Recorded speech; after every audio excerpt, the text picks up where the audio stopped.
Good afternoon and welcome to the regular meeting of the City Council, including the Library and the Observatory Board, the Housing Authority Board, and the City Council representing the Redevelopment Successor Agency, scheduled for today, the 20th of July, 2023. It's now time for the flag salute, and I'd like to call on our Mayor Pro Tem, Steve Downs, for the flag. Thank you, Mr. Mayor. Please place your hands over your heart. Ready, begin. I pledge allegiance to the flag of the United States of America and to the republic for which it stands, one nation, under God, indivisible, with liberty and justice for all. Thank you, Steve. Now move on to roll call.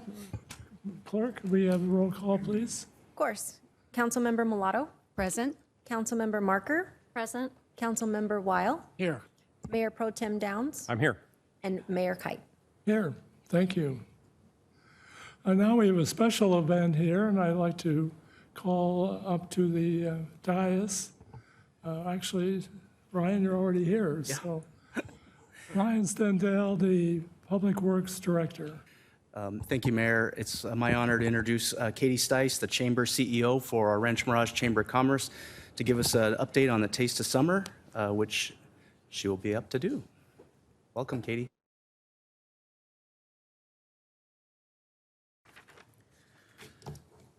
Good afternoon, everyone. Mayor Kite, Mayor Pro Tem Downs, council members, city staff, and all the guests here today, as well as virtually.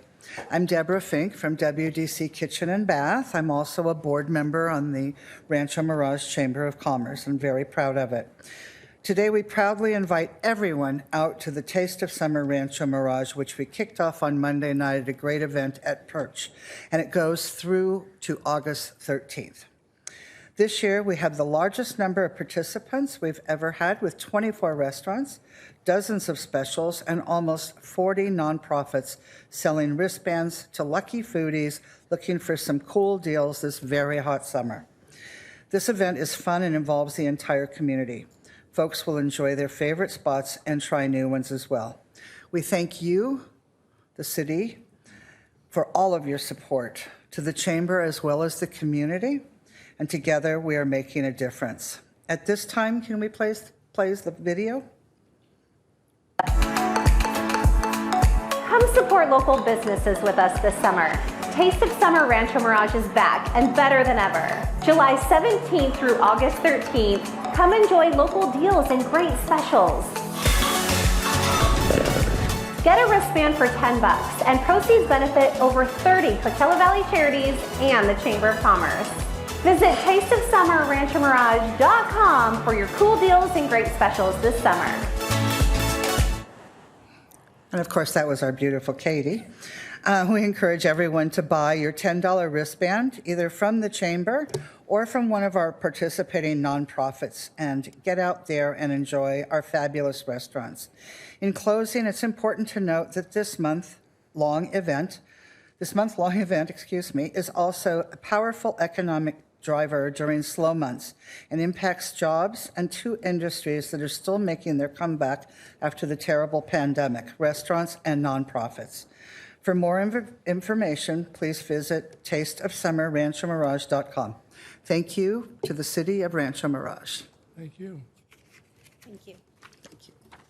Katie, I want you to know that last night, Vicky and myself used our wristbands. I saw. They do work. We don't mind selling them 10 at a time either. It's, it's $100. You give them to your friends. That's what I did. I bought 10 for my staff and gave them out as gifts. So it's a nice little gift. Yes, it is. Glad you could do it. And congratulations on the great event at Perch this past week. It was a great send-off, a great beginning, and I think it'll carry through for the month. So just did a great job. Congratulations. And of course, we continue to promote it all month long. So. Absolutely. Yeah. Thanks again. Thank you. Thank you. Okay, let's move on to the next item, which is the non-agenda public comments and the city clerk will handle the public comments. Yes, so now is the time for anyone who would like to speak on a matter that is not on today's agenda. The first speaker we have is Wally Melendez.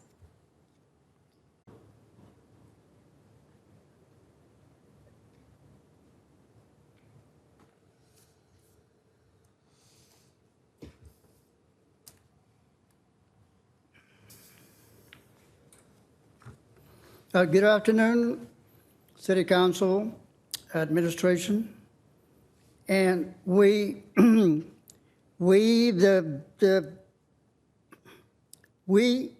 people.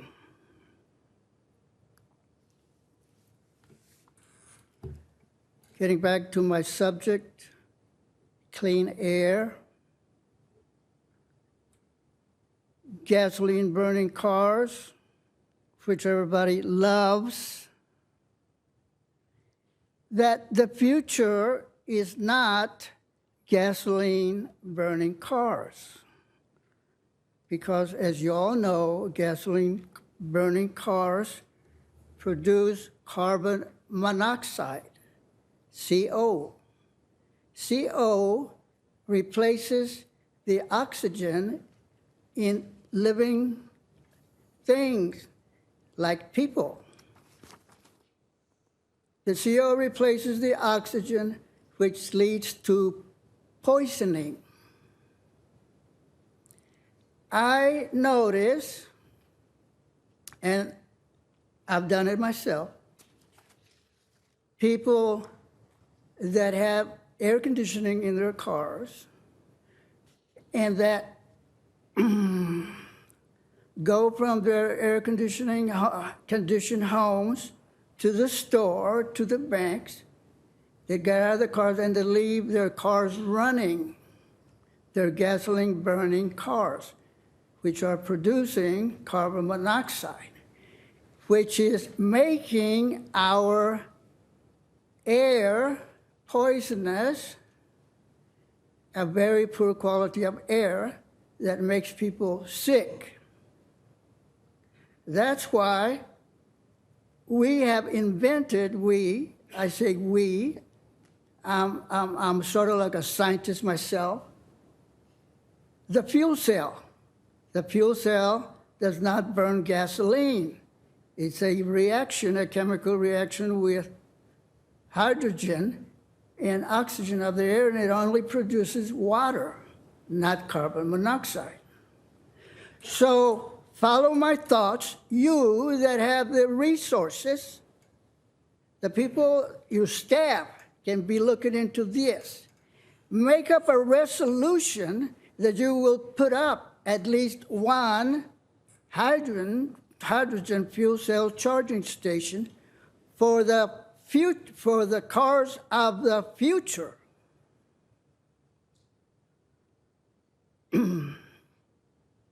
So, follow my thoughts and try to be creative. Thank you. Thank you, Wally. That was the only speaker card I received for this section of the agenda. Is there anyone else in the audience who would like to speak on a matter that is not on today's agenda? That was the only comment.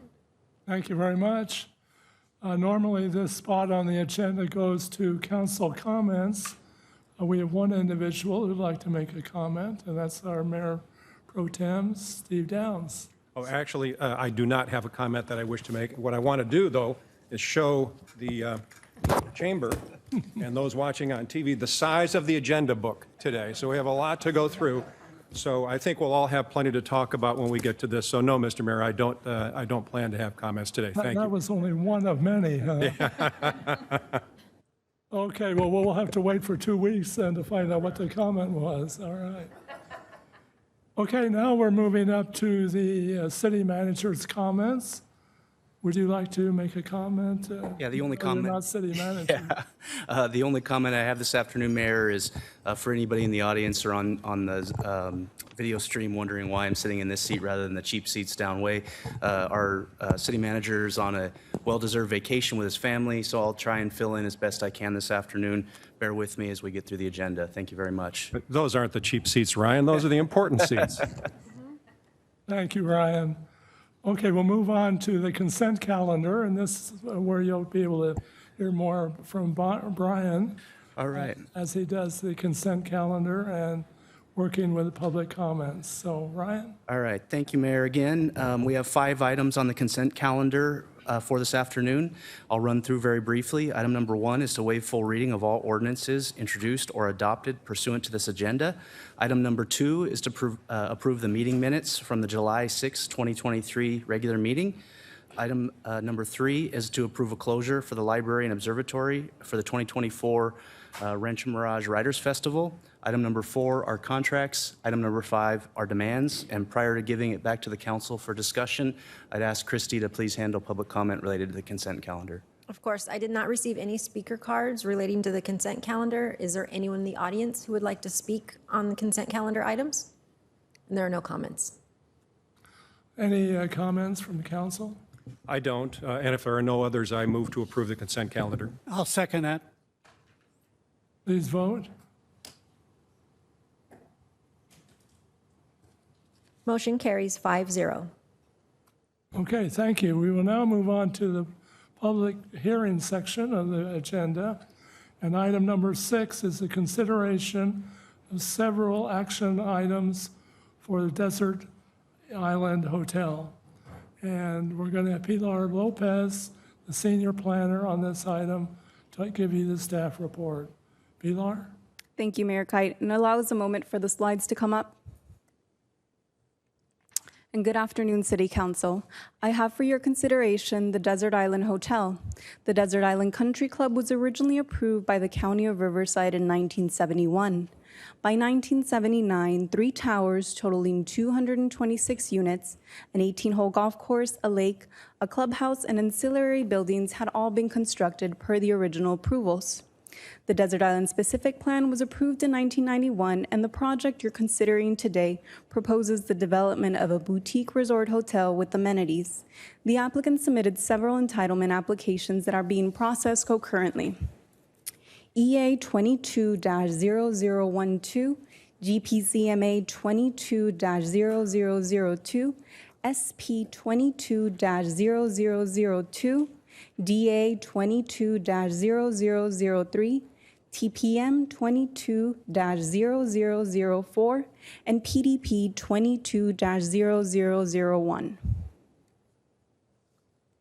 The project will repurpose approximately 17.2 acres of the existing Desert Island community, with a 34-key boutique hotel comprised of 4 one-story hotel buildings, 11 condo hotel units, and hotel grounds for guest use with amenities such as a tennis court, a pool cafe, a lounge area, and a yoga pavilion, along with additional on-site parking. A new golf training park and golf maintenance building will replace the existing driving range, and the old maintenance building will be eliminated to make room for new facilities. The tentative parcel map is to subdivide planning area 1 for the hotel and condo hotel units into 3 separate parcels and 2 common area lots. Parcel 1 and 2 are for the hotel development, and parcel 3 contain the condo hotel units. The Desert Island Specific Plan Hotel Amendment will create a comprehensive planning document that will guide development for the project site. The proposed project is divided into 8 planning areas as shown on this slide. Planning Area 1A is for the hotel and will include the 34-key boutique hotel. And Planning Area 1C is for the condo hotel portion that includes 11 condo hotel units. The hotel is proposed to be parallel to Frank Sinatra Drive. The hotel is comprised of 4 one-story hotel buildings that are staggered to provide differentiating facades. The North Hotel building is situated approximately 218 feet from Frank Sinatra Drive, and the condo hotel units sit at 238 feet. The condo hotel units will be approximately 164 feet from any existing homes. The pool cafe is over 700 feet from the nearest residential tower. The second overall site plan shows planning areas 2A and a portion of 2B, with the proposed maintenance building approximately 54 feet from Frank Sinatra Drive. Circulation improvements will include a new emergency access road off Frank Sinatra Drive. The exhibit shows the circulation for the proposed hotel and condo hotel units. Hotel guests will enter through the main gate, which will remain open 24/7. The project entrance can accommodate up to 16 vehicles before they reach the greeting station. Guests will be directed via signage and striping to a greeting station. The greeting station will consist of a hotel staff member and a portable umbrella. From that point, the guests will proceed directly to their assigned parking, where they can either enter the room directly or be met by hotel staff. Any errant vehicles will continue around the clubhouse driveway and exit at the main gate. As part of the project approval, performance and payment bonds will be set in place to guarantee the completion of public and private improvements as set forth in Municipal Code Section 1620.090.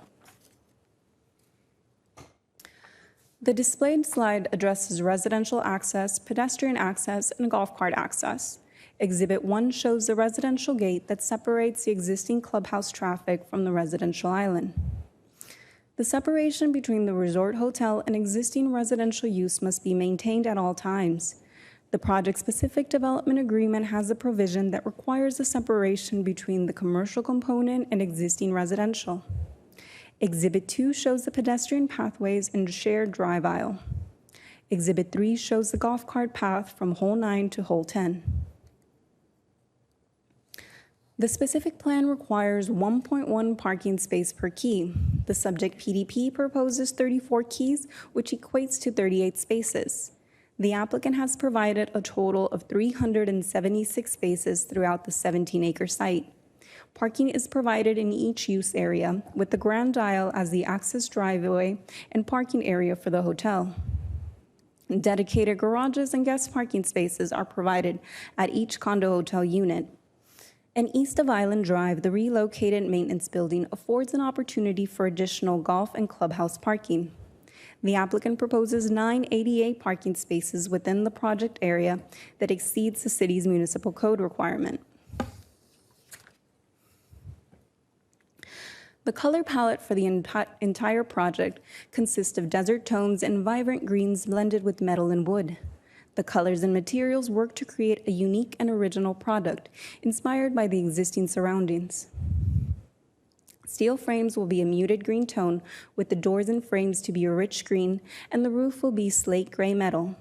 Cordon steel is used on the stairways, and stone accents provide further contrast. The proposed 34-key hotel will include the development of 4 one-story hotel buildings. The 4 one-story hotel buildings will have a maximum height of 14 feet 4 inches. The hotel frontages will be lined with shade structures and landscaping. On display is the floor plans for the proposed hotel buildings. The hotel proposes 3 types of accommodations: a studio, a 2-bedroom, and a 3-bedroom suite. The 1-story north buildings will have 20 studios, and the 1-story south buildings will have 11 studios, 2 2-bedrooms, and 1 3-bedroom suite. The eastern south building will have a manager and reception area. This rendering shows the hotel buildings and the lounge areas, as well as the pool cafe and a portion of the tennis court. This is an east view of the hotel and Grand Isle. This rendering is a north viewpoint from the Grand Isle looking towards the 2 north hotel buildings. This is a bird's eye view from the island looking at the hotel grounds. The condo hotel units will be similar in design to the hotel. The attached condo hotel units are approximately 4,600 square feet with a garage, and the detached condo hotel unit will include a detached studio. Each condo hotel unit will have a private pool and outdoor space. This is a rendering of the proposed condo hotel unit. The 11 condo hotel units will be maintained and managed by the hotel operator. The existing maintenance building will be demolished and replaced by this proposed maintenance building, which is designed in a similar format as the hotel. The 852 square foot pool cafe will provide food and drink to the hotel guests as they enjoy the pool and lounge area amenities. The pool cafe is a smaller version of the hotel buildings with a maximum height of 15 feet. Another amenity proposed by the project applicant is the Yoga Pavilion, which will be an open floor plan structure that will support a variety of fitness activities. This building is proposed at a maximum height of 18 feet. This is a bird's eye view overlooking the pool cafe and to the distance, the pool and gardens. The applicant proposes a lush landscape concept. Drought-tolerant trees and shrubs, along with additional accents, will be utilized to both enhance the property and complement the desert environment. The Grand Isle landscape incorporates finger planters and a mix of colored concrete to further break up the long stretch of driveway. The hotel landscape will feature agaves and cacti with desert gold decomposed granite as the ground cover. On June 6, 2023, the city received a letter of support for the project from the Desert Island Community Association Board of Directors and indicated that a survey would be sent out to homeowners to obtain a majority opinion. They expected to receive a response in support of the project. Prior to the June 22nd Planning Commission meeting, staff received correspondence from the board indicating that the survey was complete, and the results showed 101 votes in support and 22 votes not in support. At the regularly scheduled meeting on June 22, 2023, the Planning Commission adopted Resolution 2023 PC-01, recommending that the City Council approve the proposed project. Public notices were mailed out on July 5, 2023 to all property owners within the Desert Island community, as well as surrounding neighbors within a 500-foot radius. To date, we have received 11 public comments, 5 in support and 6 in opposition. This concludes staff's presentation, and staff and the applicant are available to answer any questions. Thank you very much. Excellent report. And we'll now move on to the public testimony. City Clerk? Thank you. So now is the appropriate time for the public to provide any testimony on this item. I have some speaker cards. The first one is Neil Barr.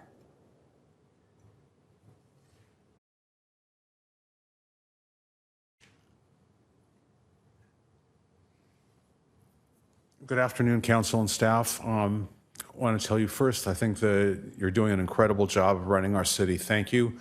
And also the staffing has done an incredible job of making sure that we were all knowledgeable about what Miguel's project is going to bring for us. This is the largest and most consequential project that we will ever see in our lifetime at Desert Island. And we look forward to Miguel's building the project. His success will be our success. It's a beautiful project. We did send out the survey.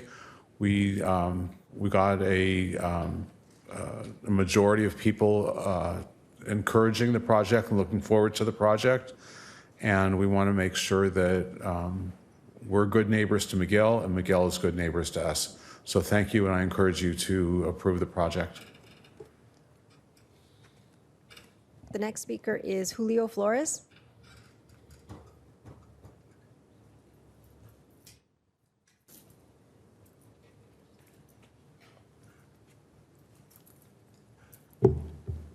Good afternoon, Mayor, council members. My name is Julio Flores. I'm a representative for the Southwest Mountain States Regional Council of Carpenters, who represent over 6,000 members here in Riverside County, and about 1,000 of those live here in the area. We believe that we will be impacted by the environmental impacts of the project.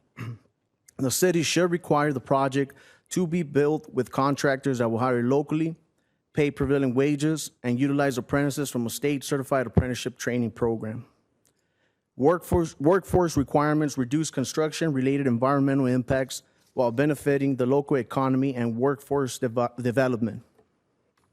In a recent 2020 report titled Putting California on the High Road, a Jobs and Climate Action Plan for 2030, the California Workforce Development Board concluded that investments in growing, diversifying, and upskilling California workforce can positively affect returns on climate mitigation efforts. The South Coast Air Quality Management District recently found that local hire requirements can result in air pollutant reductions. Recently, the state of California reiterated its commitment towards encouraging workforce development and housing affordability through the Affordable Housing and High Road Jobs Act of 2022, otherwise known as Assembly Bill number 2011, which requires projects pay workers a prevailing wage and hire from a state certified apprenticeship program for projects meeting certain siting affordability and development standards. Thank you for your time. Thank you. That was the last speaker card. Is there anyone else in the audience who would like to provide testimony on this item? That was the last speaker. Okay, thank you. Now move on to council comments. Want to start down this way? Thank you, Mr. Mayor. I'd like to commend the developer, the residents of Desert Island, our wonderful community development department for their proactive work in making this beautiful development come true. And we're very much looking forward to the finished product. Thank you again for all the communication and the support for this wonderful development. Thank you, Lynn. Steve? Thank you, Mr. Mayor. So I don't have any comment or question about the project. I did sit in on the several Architectural Review Board meetings about this project, as well as the Planning Commission meeting about this project. So all of my questions and concerns have been previously answered. What I did want to do is to suggest that which all of you at Desert Island already know, that it's been some years that you've been dealing with how you're going to manage this golf course and how it's going to work for the future. And you finally got a solution. Miguel Nelson has done a great job in working proactively with the Homeowners Association. That, what was it, 101 to 22 vote speaks for itself as to the work that he has done in making sure that he opens up the right lines of communication with the Desert Island homeowners. And so this ends at least the paper chase here with the city, but it begins another process, which is the construction project, and I'm sure that Miguel is well capable of managing that project. So I'm glad to see that we're coming to the end of the day here. Something tells me that this is probably going to be approved when we vote, and congratulations, Miguel, on the start of what I believe will be a great project for the city. Thank you, Mr. Mayor. Thank you, Steve. Comment from Ted? Yes, thank you, Mayor. I think this is an example of how critically important it is to have communication with the owners, members of the public, private. Miguel has done an excellent job. Communication is the key. It's the key not only for development like this, but it's the key for ourselves sitting at the council. If we don't get input from the public, whether it be positive or negative, we can't react accordingly. If it's negative, frankly, it's a blessing for us because it means we can improve something. And so in this case, it has gone through an arduous task of review several times at the Planning Commission level. Like my colleagues, I have had the opportunity to sit in on the review.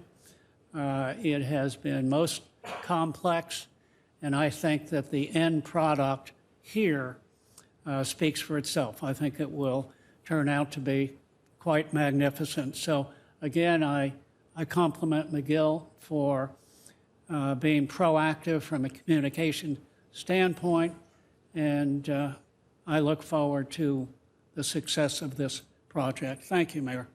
Thank you. Meg? Thank you, Mr. Mayor. This is a very thoughtful project, and it's very exciting to see a vision come to fruition, and I wish you the very best of luck. I have a very good feeling about this vote today. Thank you. We all had a great opportunity to view the site and the plans. I think I attended the ARB meetings on 3 different occasions, and each one of those were items presented for changes, and the changes were made in most of the cases to move the project going ahead. Also, Planning Commission came back with a very positive report. looking at the number of people that supported this project, I think Steve said it was 101 yes and it was 22 no. So I think we had a great support from the homeowners. Having an opportunity to walk around the site and see what's going to be coming forward, we really had a great opportunity to look at the various aspects of this project. And we all look at it as a very positive long-term opportunity for the people of Rancho Mirage. So as Steve said, he felt that we probably will support this project. And I certainly would support it at the same time and look forward to the project moving ahead. And at this point, I'd like to call for a motion. Mr. Mayor, I'd like to make a motion to recommend that the City Council approve environmental assessment case number EA 22-012, the general plan zoning map amendment case number GPZ MA 22-002, and the specific plan amendment case number SP 22-002, along with the attachments numbers A, B, C, D, and E in the public hearing and in the recommendation. I'll second that. Before there's a vote taken, can I make sure to clarify for the record that C and D are both introductions of ordinances?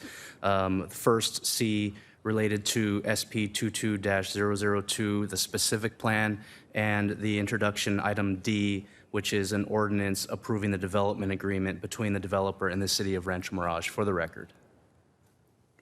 I think Ted and I can accept those changes. Okay. Please vote. Motion carries 5-0. Okay, thank you very much.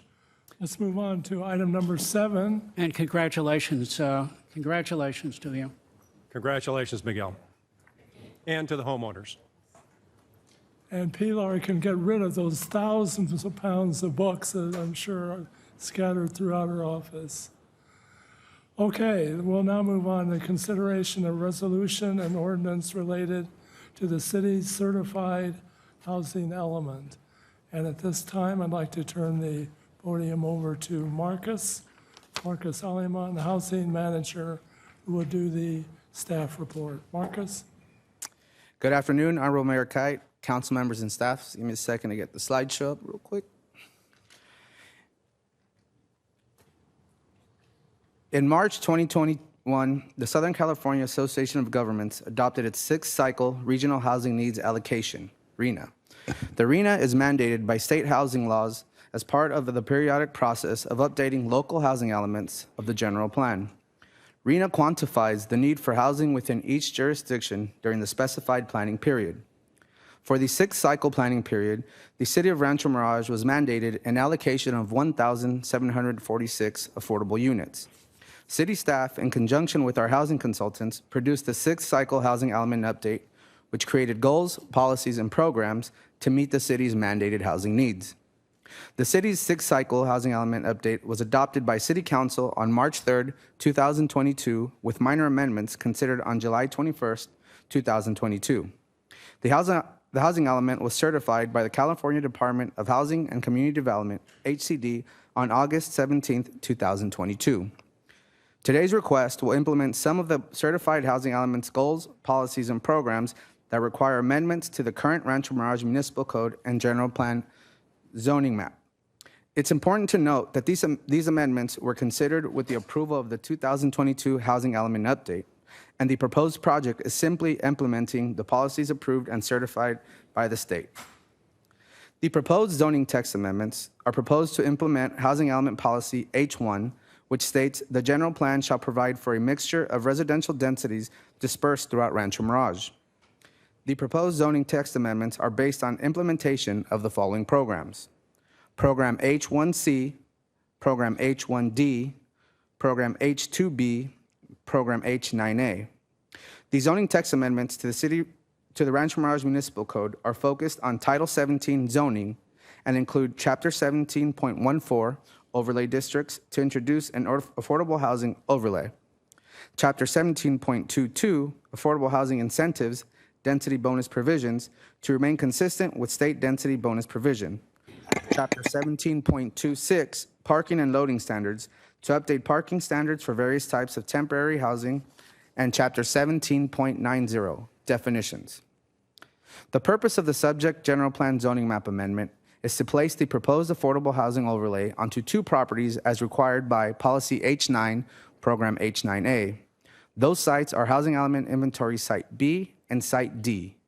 Housing Element Inventory Site B is a 53-acre parcel zoned for 28 acres of parkland and 25 acres of high-density residential. It is located on the east side of Key Largo Avenue and is south of the Monterey Marketplace Shopping Center. A portion of this site is already developed with the Rancho Mirage Dog Park.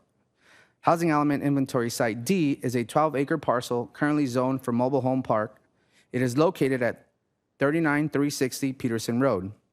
Its surrounding area is made up of the Desert Cove Drive neighborhood to the north, Butler Abrams Trail to the east, the public storage facility to the west, and the Housing Authority-owned affordable housing property, Santa Rosa Villas, to the south. The general plan zoning map amendment also proposes to change the land use designation for Site D from mobile home park to high-density residential. This application request was publicly posted and mailed to all affected property owners within 500 feet of the parcel boundary pursuant to the requirements of Chapter 17.74 of the Municipal Code. The subject notice was published in the Desert Sun on Sunday, July 9th, 2023. The notice was also posted at City Hall, the Rancho Mirage Library and Observatory, and on the city's website on July 7th, 2023. Written communication received on this item was distributed to the City Council prior to this meeting. The proposed project is exempt from the California Environmental Quality Act, CEQA, pursuant to CEQA Guidelines, Section 15162. The purpose of this project is to implement zoning code updates and general plan zoning map amendments that were contemplated and required to be implemented as part of the 6th cycle housing element update. The previously adopted negative declaration for the 6th cycle housing element update is still valid and no further environmental review is required. The implementation of these goals, policies, and programs is vital to the city's housing element state certified status. The California Department of Housing and Community Development requires an annual report to be submitted demonstrating the city's progress in instituting and implementing the goals. Staff recommends that the City Council, A, find the proposed project exempt from California Environmental Quality Act pursuant to Section 15162 of the CEQA Guidelines, B, adopt Resolution 2023 next in order, approving general plan zoning map amendment, placing an affordable housing overlay onto 2 properties as required by Policy H9, Program H9A, Housing Element Inventory Site B and Site D, and to change the land use designation for Site D from mobile home park to high-density residential, and C, introduce ordinance number next in order, first reading, approving the zoning text amendment, amending Title 17 zoning, including Chapter 17.14 overlay districts to introduce an affordable housing overlay, Chapter 17.22 affordable housing incentives, density bonus provisions to remain consistent with state density bonus law, Chapter 17.26 parking and loading standards to update parking standards for various types of temporary housing, and Chapter 17.90 definitions. Thank you. This concludes my presentation. I'm available for any questions. Thank you, Marcus. Excellent report. Move to the city clerk for public testimony. Thank you. So now is the appropriate time for anyone in the audience to provide testimony on this public hearing item. I did not receive any speaker cards. Is there anyone in the audience who would like to speak? And there are no speakers. Okay, thank you. Now move to the council. If we have any questions, comments. If we have no follow-up here, we could have the motion, please. I'm surprised, and I'll be happy to make the motion.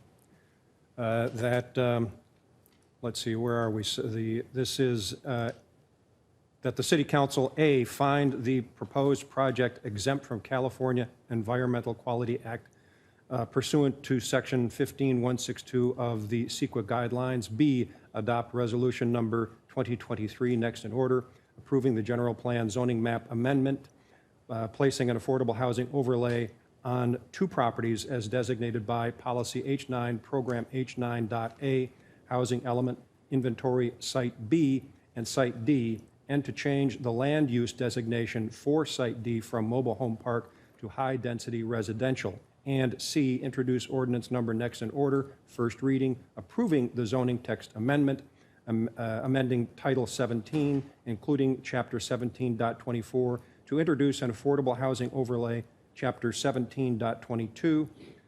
Let's see, affordable housing incentives density bonus provisions to remain consistent with state density bonus law, Chapter 17.26, to update parking standards for various types of temporary housing, and Chapter 17.90 definitions. I'll second that. There's a motion and a second. Please vote.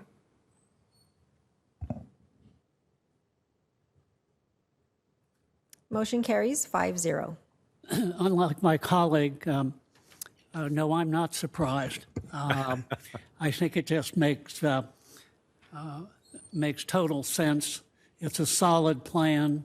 It's consistent with what the state has mandated, and I'm pleased that on our overlay, we have gone to the extent of even exceeding the minimum amount that's required by the state, so that it gives us flexibility to control the various areas that will be developed. So I'm very pleased that this has passed and that we will, in time, fulfill the state's requirement. Thank you, Mayor.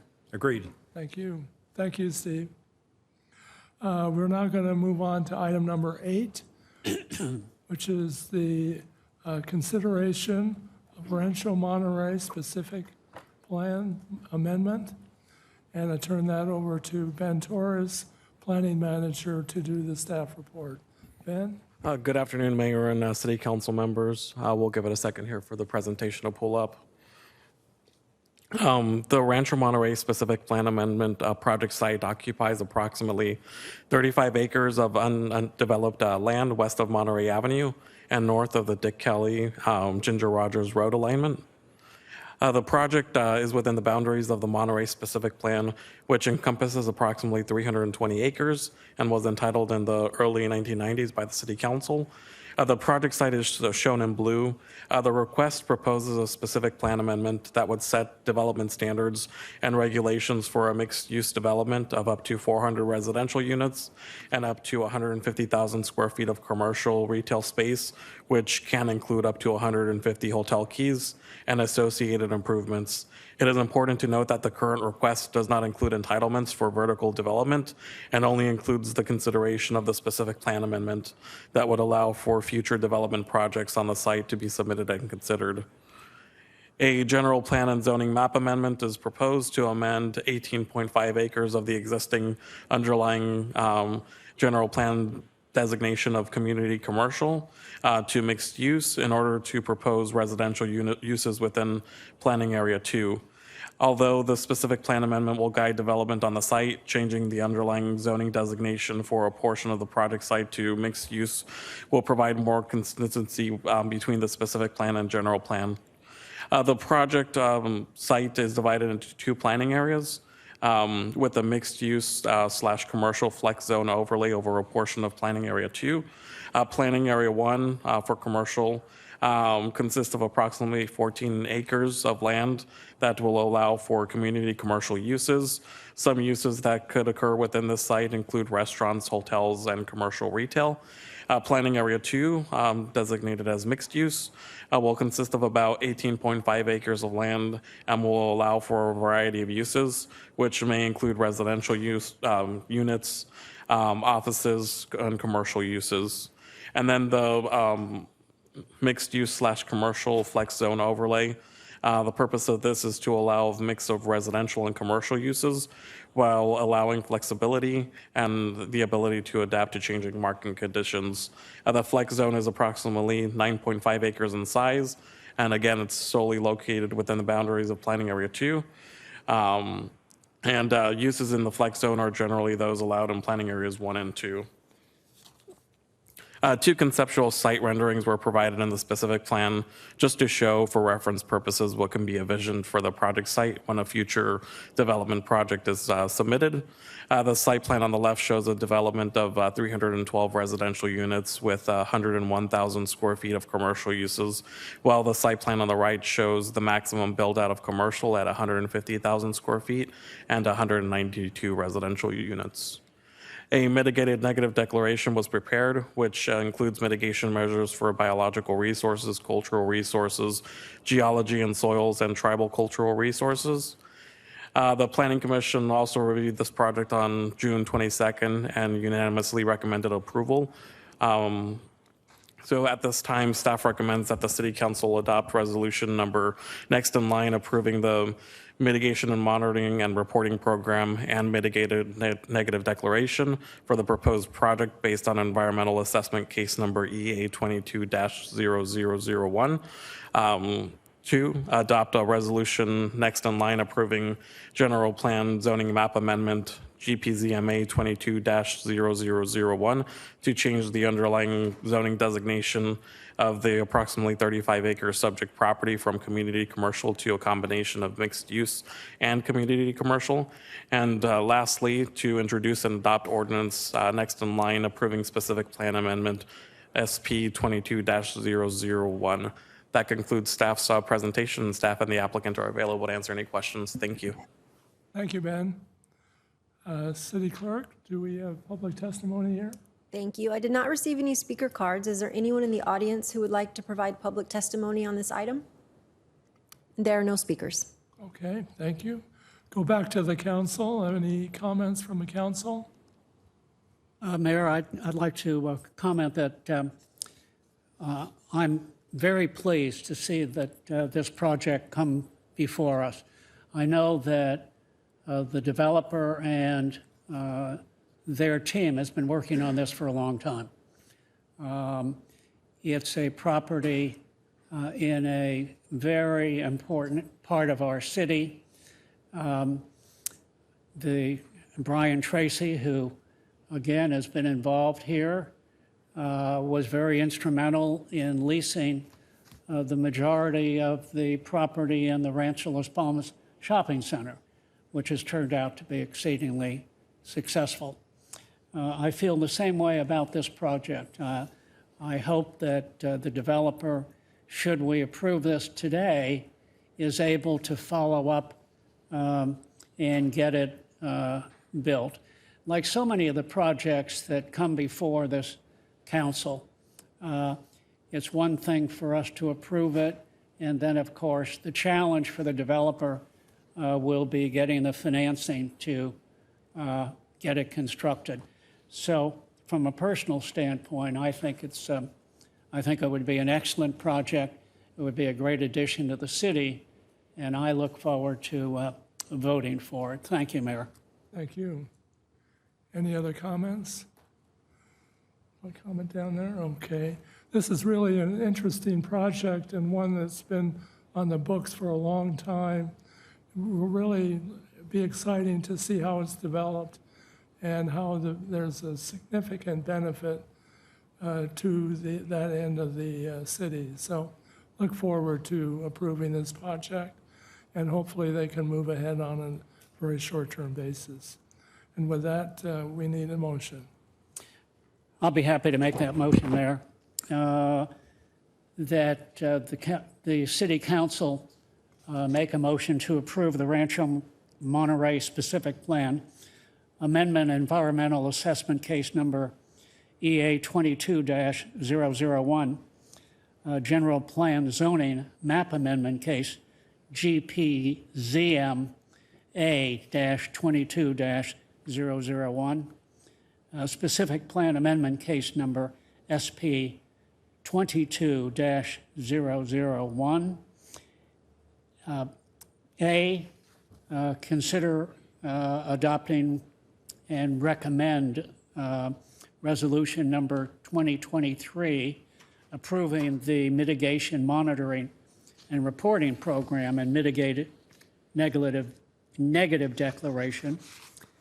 B, consider adopting and recommend adopting resolution number 2023, next in order, approving general plan zoning map amendment GPZ MA 22-001, and C, recommend ordinance number specific plan amendment SP 22-001. And I'll second. Thank you. Please vote. Motion carries 5-0. Thank you very much. Thank you, Ben.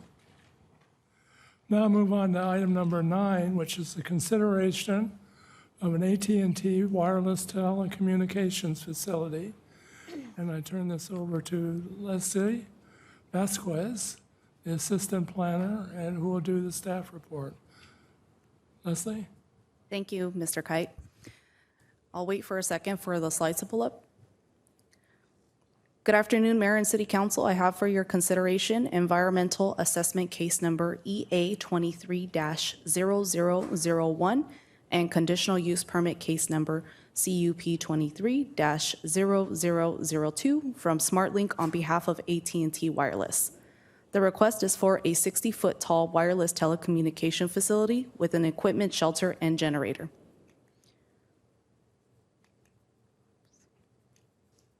The project site includes 2 parcels, which includes the Rancho Mirage Fire Station 50 and the adjacent vacant lot. The proposed facility will be located immediately southeast of the fire station. No development will occur on the fire station property, which will be used only for parking and access purposes. AT&T is proposing a 60-foot tall wireless telecommunication facility designed to resemble a palm tree within a 900 square foot block wall enclosure. The enclosure area will house the monopalm, a 20 kilowatt backup generator, an equipment cabinet, and other associated equipment. Fire Station 50 has an existing Verizon wireless telecommunication facility located on the northwest corner of the property. The proposed monopalm will be similar to the existing wireless facility in terms of height, equipment, design, and landscape. Due to the proximity of the homes within the Thunderbird neighborhood, staff has coordinated with the Thunderbird Homeowners Association and received a letter of approval. The proposed wireless telecommunication facility will be located approximately 187 feet from Highway 111 and 93 feet from the west property line. The nearest existing habitable dwelling is 150 feet northwest and 175 feet southeast. The top of the proposed monopalm fronds will be 60 feet, and the center of the proposed AT&T panel antennas will be approximately 50 feet. To help conceal the antennas and associated equipment, the equipment will be painted to match the monopalm. The equipment area will be enclosed by an 8-foot tall block wall enclosure with desert tan rock veneer siding to match an existing rock wall on the property. To effectively camouflage the equipment area, additional landscape is proposed, which includes 2 36-foot tall date palms. In addition, 8 15-gallon cat claw vines and 35-gallon Texas Ranger shrubs will be planted around the block wall enclosure. To show the visual impacts, the applicant provided photo simulations. The first photo simulation is a northwest view from Highway 111. The photos show the existing site and the proposed monopalm area. The project site has existing scattered vegetation and existing date palms along Highway 111, which will screen the equipment area. Similar to the previous slide, here is the southwest view from Highway 111. As you can see, there are the 2 proposed live palms, the monopalm, and an equipment enclosure located behind the carport area. The last photo simulation shows the northeast view from Boot Hill Road, which is in the Thunderbird community. As shown in the photos, the proposed monopalm will blend in with the proposed date palms and other existing palm trees on the site. The current slide shows the current LTE coverage, which identifies a significant gap coverage for in-vehicle and indoor coverage in the Highway 111 corridor and surrounding areas near the project site. With the proposed wireless telecommunication facility, AT&T will be able to drastically improve indoor and in-vehicle coverage along Highway 111 and other nearby residential areas, which is shown by the increase in green areas.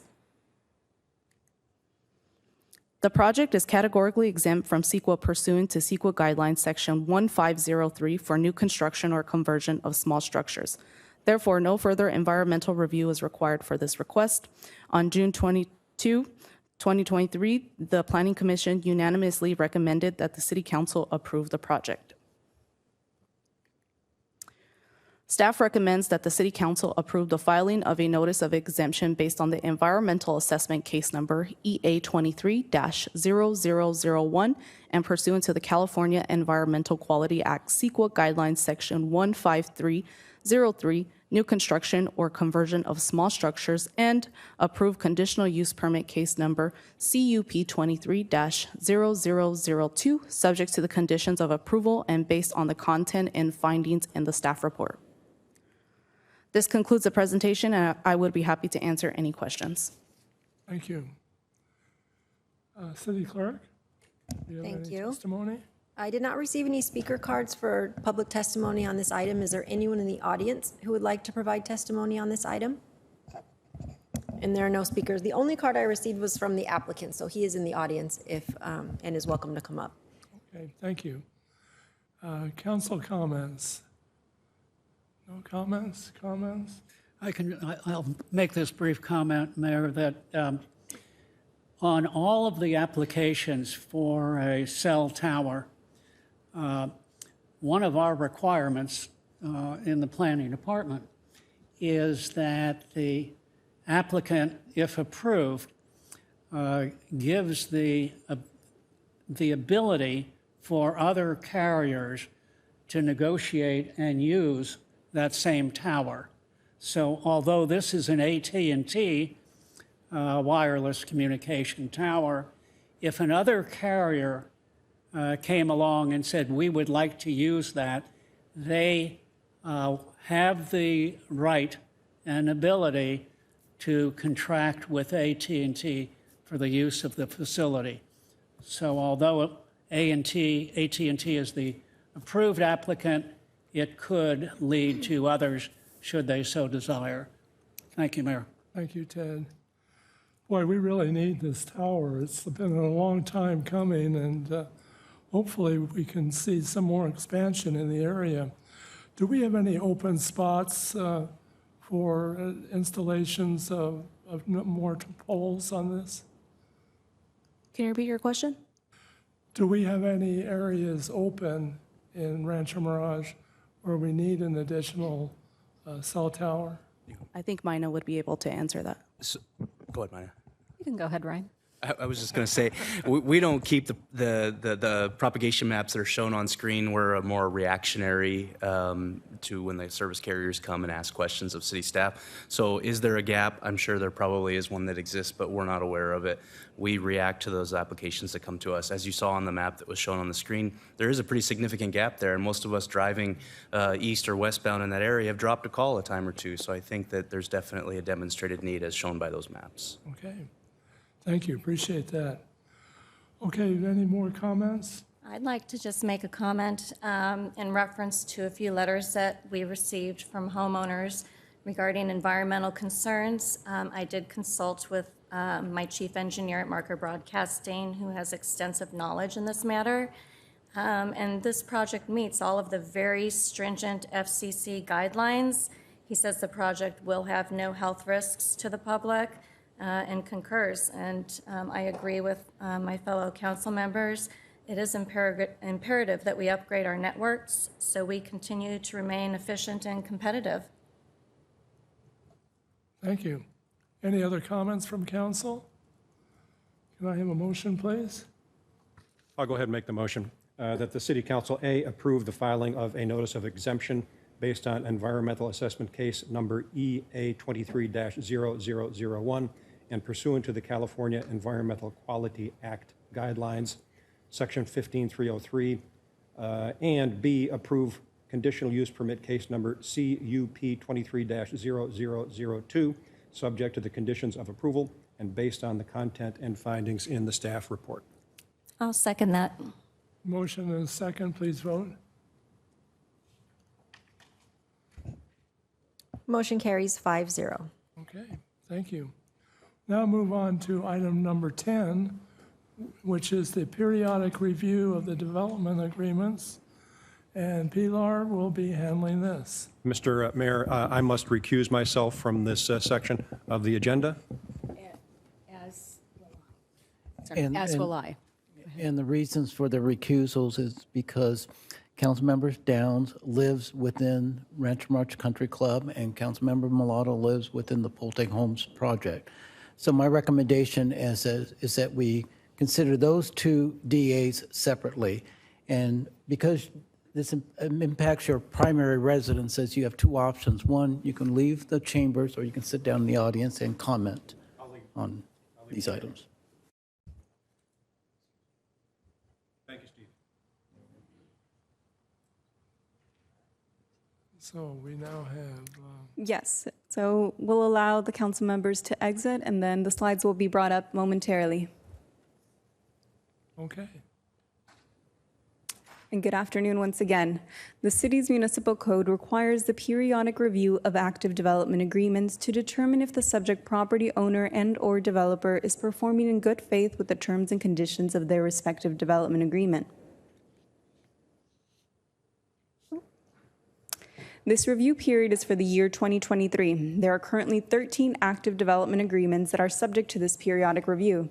Rancho Mirage Self-Storage, Weston Vacation Club, 111 Plaza, McKenna, formerly Stonebridge, Del Webb, Ferrari, Carefield Assisted Living, the residences at Rancho Mirage Country Club, Section 31 Specific Plan, In-N-Out Burger, Tentative Track Map 36620, Porcupine Creek Wellness Center, and the Rancho Mirage Auto Center.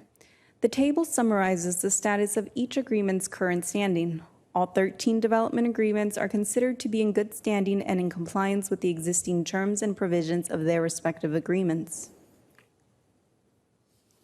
Notices were mailed out on May 8, 2023 to all affected property owners and/or developers, informing them of the Planning Commission meeting and the subsequent City Council meeting. Staff has not received any outside correspondence regarding the periodic review aside from questions regarding meeting attendance. On June 8, 2023, the Planning Commission recommended that the City Council find that the subject property owners and/or subject developers are currently in compliance with the terms and conditions of the 13 development agreements. This concludes staff's presentation, and staff would be available to answer any questions. Thank you. Okay, thank you. City Clerk? Thank you. I did not receive any speaker cards on this item. Is there anyone in the audience who would like to speak? There are no comments. Thank you. Council, any comments? Mayor, I'll make a motion that the city council find developers, property owners in compliance with terms and conditions of the following development agreements: Rancho Mirage Self-Storage, Weston Vacation Club, 111 Plaza, McKinney, Stonebridge, Del Webb, Ferrari, Carefield Assisted Living, the residences at Rancho Mirage Country Club, Section 31 Specific Plan, In-N-Out Burger, RM 38, JV, LLC, Porcupine Wellness Center, and Rancho Mirage Auto Center. Second. Okay, there's a motion and a second. Would you please vote?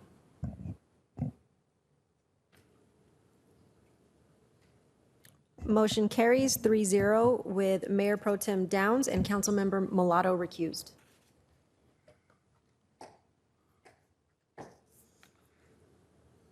Somebody,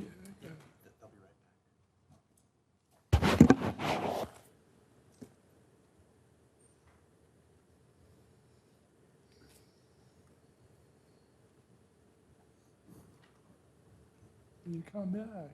Yes.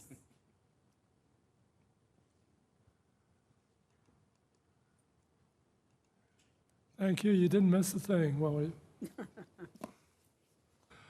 okay, we will run on to number 11 right now, which is the consideration of an RFP for multifamily housing development and project. So at this time, I'd like to turn the podium over to Marcus Aliman, Housing Manager, and we'll do the staff report. Marcus? Well, 1 second to get the PowerPoint up. Good afternoon, Honorable Mayor Kite, council members, and staff. In 2021, the City of Rancho Mirage was mandated a Regional Housing Needs Allocation, RHNA, of 1,746 affordable housing units. The RHNA is mandated by state housing law as part of the periodic process of updating local housing elements of the general plan. RHNA quantifies the need for housing within each jurisdiction during the specified planning period. The city is currently in its 6th cycle planning period as designated by the California Department of Housing and Community Development. The affordable housing designation is determined by the state income limits set annually by the Department of Housing and Community Development. To demonstrate how the city intends to meet the mandated allocation over the 8-year cycle period, the city, along with its consultant, Terra Nova Consulting, produced the 6th cycle housing element update. The Department of Housing and Community Development certified the element on August 17, 2022. In the city's housing element, a number of sites are identified as potential locations to develop affordable housing. These are the housing element inventory sites. One of these sites identified for the development of affordable housing is Housing Inventory Site B. Housing Element Inventory Site B is a 53-acre parcel zoned for 28 acres of parkland and 25 acres of high-density residential that is owned by the city. It is located on the east side of Key Largo Avenue and is south of the Monterey Marketplace Shopping Center. The certified housing element places the affordable housing overlay on the residential portion of the site. The focus of the current request is for City Council authorization for the issuance of a request for proposals on the 10-acre parcel with a minimum of 200 multi-family affordable housing units per the certified housing element. As previously mentioned, the city is property owner of the subject site, and a request for proposals would be the first step in project development. The remaining parkland and 15 acres of high-density residential zoning would not be included in the current request and would be developed at a later date. The issuance of the request for proposals implements the goals, policies, and programs identified in the certified housing element. Policy H4 states, rental projects shall be developed through partnerships with the Housing Authority, sale of city property to qualified affordable housing developers, and private projects as they are proposed. Program H4A states, the Housing Authority shall consider all available options when developing rental units, including hiring contractors through requests for proposals, participating in tax credit applications, and other strategies as they become available. This program is focused on city-owned properties and encourages the proactive development of affordable housing within the city. The housing element also includes timelines for the implementation of the policies and programs identified. Program H4A for Site B has an implementation schedule of 2022 to 2023 to establish a development strategy which the subject request would meet. If approved, staff would draft a request for proposals and announce the invite for proposals from qualified, knowledgeable, and experienced developers.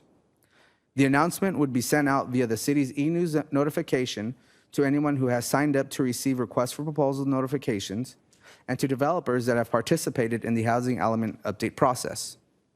Staff requests that the City Council authorize the production and posting of a request for proposals for a multi-family affordable housing development of a minimum of 200 units on a 10-acre parcel of housing element Site B.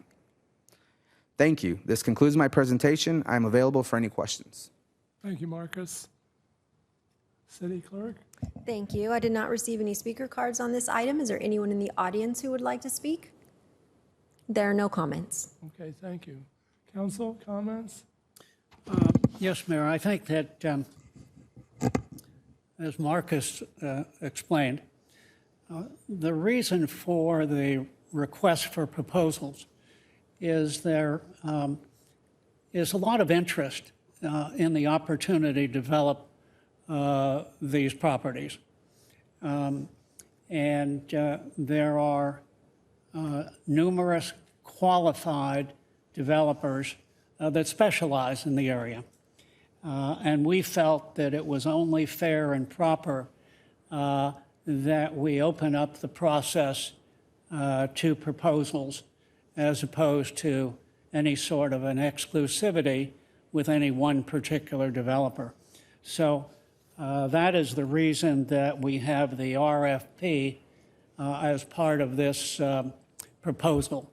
And I think it's the right thing to do, it's the fair thing to do, and I would expect that in a very short period of time, we will get exactly that. We will get some proposals for the development of this parcel. Thank you, Mayor. Thank you. Mr. Mayor, if I may? Yes, please. So this meeting is going significantly more efficiently and quickly than I had anticipated. I thought we'd still be back on item number 7 or so. And I wonder if that's kind of an indication as to the fact that we have the acting city manager who's working with the mayor to get this meeting I don't think moving it's a along today. question. I think it's a conclusion. It's not I a think so question. too. I think so too. Would you like to We're adjourn just at this trying to point? get you in good stead with the city manager when he returns. So earlier in this meeting, we approved zoning for this very parcel of land. And I think this is a remarkable indication as to how quickly this council can move in acting on asking for requests for proposals on a parcel of land that we approved for zoning for affordable housing just about 30 minutes ago. So I think that's just a great example of how we intend to address the affordable housing issues that were addressed last year in the housing element the housing element change to the general plan for this city. Now, it was Lynn Mulatto who served with me, is serving with me on a subcommittee to determine what we ought to do with some of these affordable housing, especially the 2 affordable housing parcels that the city owns.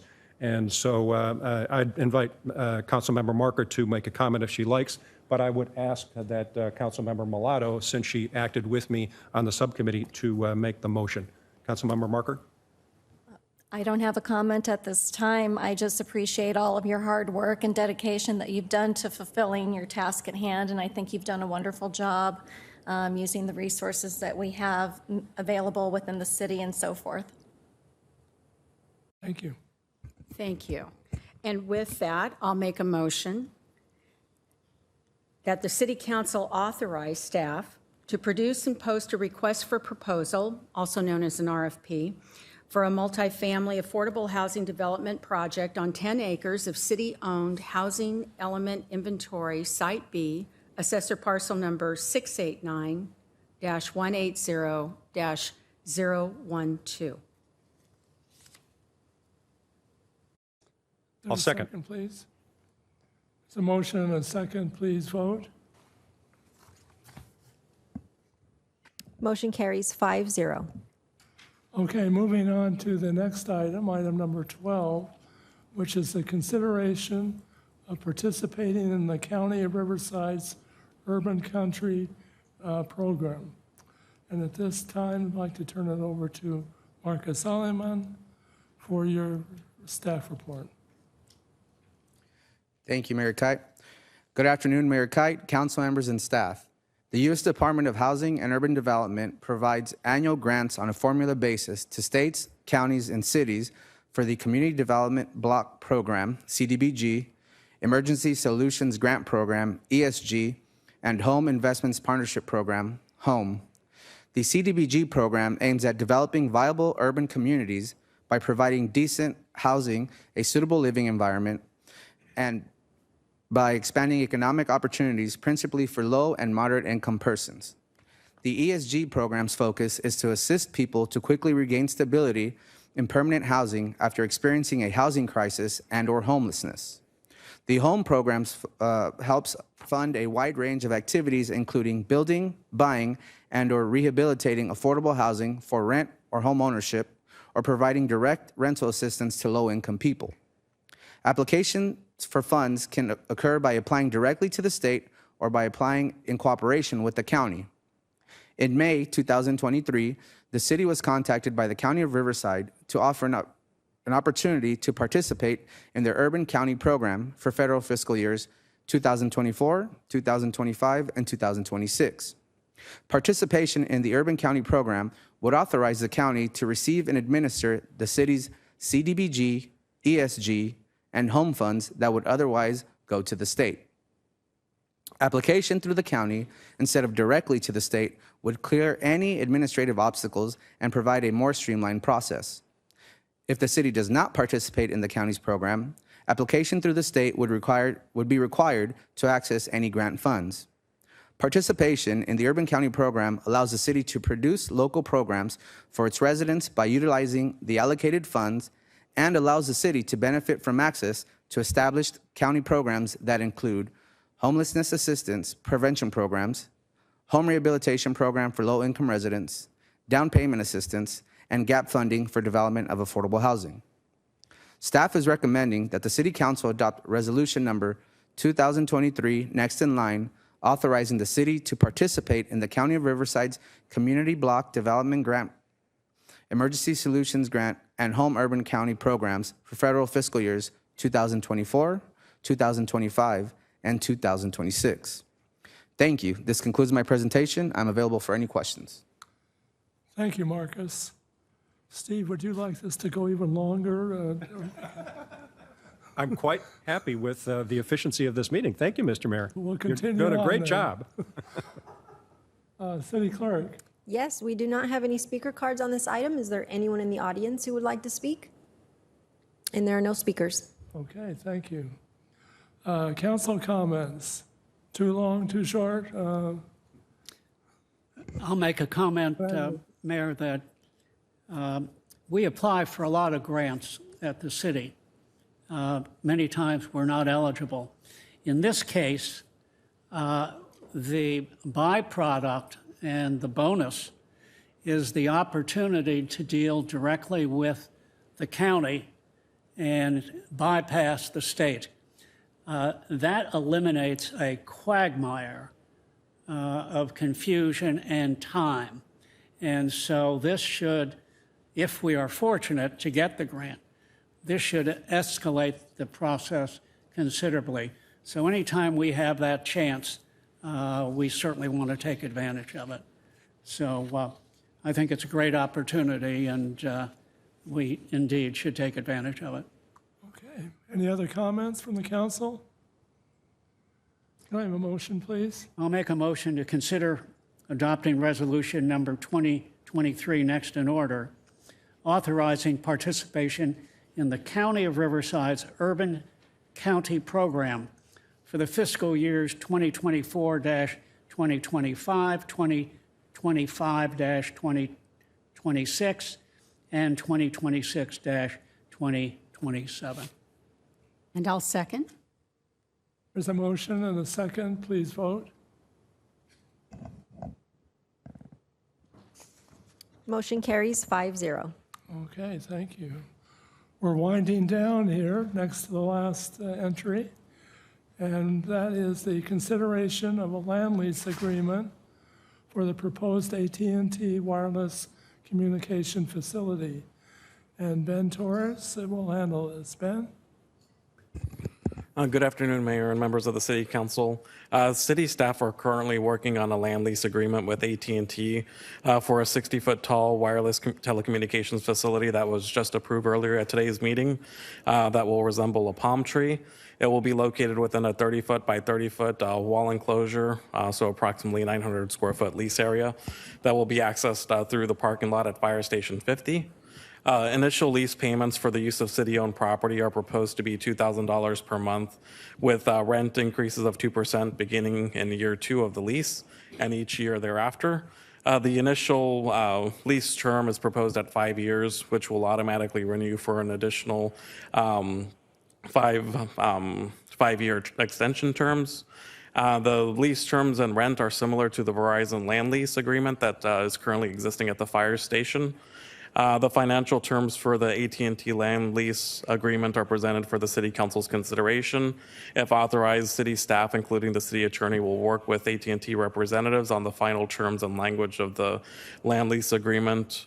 Therefore, staff recommends that the City Council authorize the city manager and city attorney to execute a land lease agreement and all related documents for a new AT&T wireless telecommunications facility located at 70801 Highway 111 for assessors parcel numbers 690-182-016 and then 017. That concludes staff's presentation, and staff is available to answer any questions. Thank you. City Clerk, do you have any comments? No, I did not receive any speaker cards. Is there anyone in the audience who would like to speak on this item? No speakers. Okay, thank you. Move on to council comments. I do, Mr. Mayor. It strikes me that we've already approved this project earlier in this same meeting, so I guess we probably ought to authorize the city manager to lease the land to AT&T. Does that make sense to the rest of you? Absolutely. All right. I'll make the anybody else want to talk about this? I'll go ahead and make the motion. Okay, City Council authorize the city manager and city attorney to execute a land lease agreement and all related documents for a new AT&T wireless communications facility located at 70801 Highway 111. There a second, please? Second. Motion and a second, please vote. Motion carries 5-0. Okay, and the last item of the day is the most exciting one. It's the consideration of establishing an architectural review working group. And Mina, this is yours. Thank you, Mr. Mayor. Last but not least on today's agenda is the consideration of an establishment of an architectural review working group in lieu of the architectural review board that's currently in place. Given the fact that the ARB conducts more technical reviews, projects may require multiple rounds of review, and the applicant may need to provide clarification or minor changes along the way as the review progresses. Staff has noticed that this at times creates processing and entitlement delays for projects, as a meeting must be called and held in order to consider, review, or provide technical assistance to staff on any portion of a project by the ARB. In order to create a more efficient and productive project entitlement process, staff is proposing the creation of an architectural review working group. The working group would create a more streamlined process for staff to coordinate reviews and receive technical assistance from architects, landscape architects, and design professionals as needed for projects going through the entitlement process, which would ultimately result in a better project. That concludes my presentation. I'd be happy to address any questions. City Clerk? Yes, I did not receive any speaker cards on this item. Is there anyone in the audience who would like to speak? And there are no speakers. Okay, thank you. Moving down to council comments. Mr. Mayor, I'd like to make a comment that this particular item and the recommendation for an architectural review working group is not in lieu of an architectural review board, but is designed to escalate the project and make it more efficient. We will still utilize the services of an architectural group, whether it be landscape, whether it be an architectural from the standpoint of construction. We will still utilize those services, but it'll be more in the line of an assistance to the development department as opposed to an entity that gets more actively involved. So I think from the standpoint of efficiency, this will basically make it easier for the development department and, most importantly, developers that have a project that are brought to the city. It will make their life easier and faster. So I think it's a great improvement and one that I will look forward to voting in favor of. Thank you, Mayor. Thank you. Any other comments from council? I do, Mr. Mayor, thank you. So I think it's important for us to make sure that the architects who have worked with us in the past in serving on the Architectural Review Board are well aware that their input is critical to developments in this city. What this does is it makes the process more efficient, as Councilmember Weil just said, and it makes it easier for the planning department to process information that they need from these architects in order to move these projects along with more efficiency. So we need the input from these architects. We aren't changing the fact that the planning department will get everything they need in terms of input from the architectural community. It's just a simplification and efficiency measure. So I do plan to vote for this. Thank you, Mr. Mayor. Thank you very much. Any other comments? Comments down this way? Okay, can I have a motion, please? I'd like to make a motion, please, that the City Council introduce ordinance number next in order, first reading, repealing Chapter 2.30 Architectural Review Board of the Rancho Mirage Municipal Code, and B, adopt resolution number 2023 next in order, establishing an architectural review working group to provide technical assistance to the Development Services Director or designee regarding pending development entitlements under consideration by the staff of the Planning Division. I'll second that. There's a motion and a second. Please vote. Motion carries 5-0. Thank you. With that vote, I neglected to say to Nina that she is the Director of Development Services, and I'm sorry I passed over your position. Okay, so now we'll move on to the closed sessions and turn over to Steve Quintanilla, who will summarize the closed session items. Thank you, Mr. Mayor. The City Council is now going to recess into closed session pursuant to Government Code Section 54956.9D1 regarding the following pending litigation matters. Vacation rental owners and neighbors of Rancho Mirage et al. Versus City of Rancho Mirage. Vacation rental owners and neighbors of Rancho Mirage versus City of Rancho Mirage. Wendy Hope Heckman versus City of Rancho Mirage. And we also have a pending case that does not have the name specified in the agenda since disclosure would jeopardize pending settlement negotiations. The council is also going to meet in closed session pursuant to Government Code Section 54956.9D4 regarding one potential case, and the council will meet into closed session pursuant to Government Code Section 54956.9D2 regarding one anticipated litigation item based on a threat of litigation. That's it. With that, we will recess to closed session.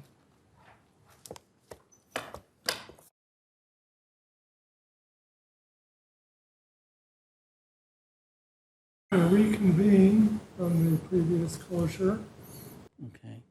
Oh, and Mr. Mayor, there were no closed session announcements for any of the closed session items today. With that,